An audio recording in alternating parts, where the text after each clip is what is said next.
Hello and welcome to my channel. My name is Andrew Chan.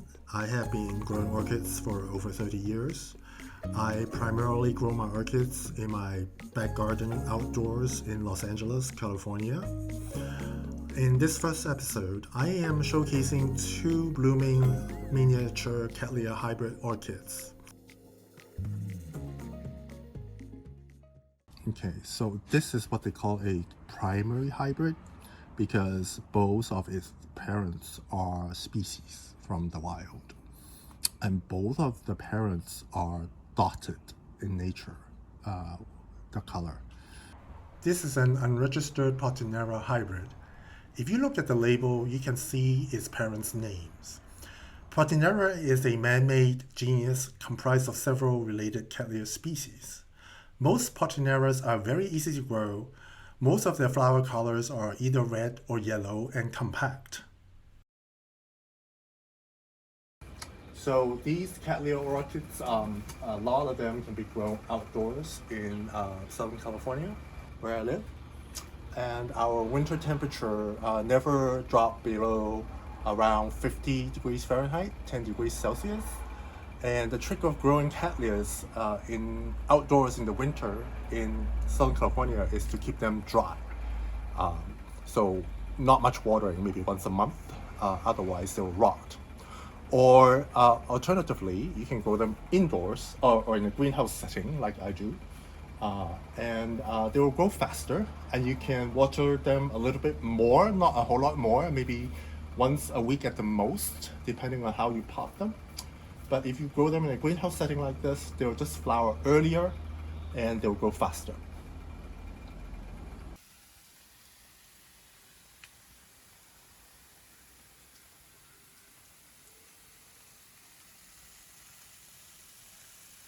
So I want to show you how I grow them outdoors, the Cattleya orchids, in my back garden here in LA.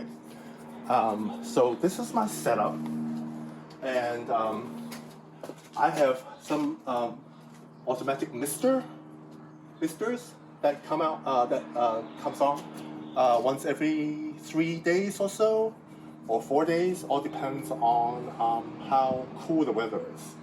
So right now it's set up for 3 days, and they can grow like this. It's a southern-facing location with with a pergola on top to give them a little bit shade. But most of the time, most Cattleya orchids need a lot of sun or a lot of light.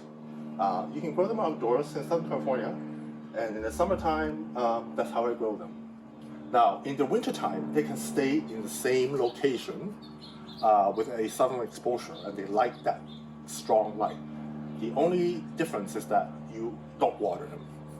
I would try to water them maybe once a month, and it's a very light watering, like just use a hose and just spritz them very lightly.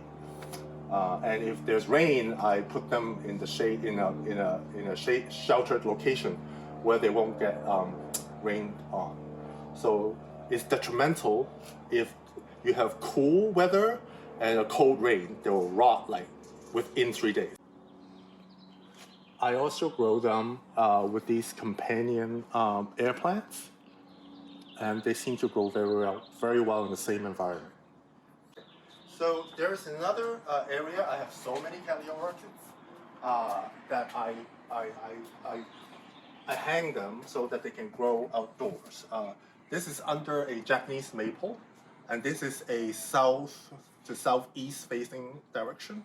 And this is also good for growing Cattleyas because it's around 10 o'clock in the morning right now. As you can see, is very bright sunshine with a little bit of shade, and that would also be enough light to grow the Cattleyas. Now, this location we don't have the pergola over it, but instead we have these maple leaves that would provide them a little bit of shade, and it's a very good lighting condition for growing Cattleyas.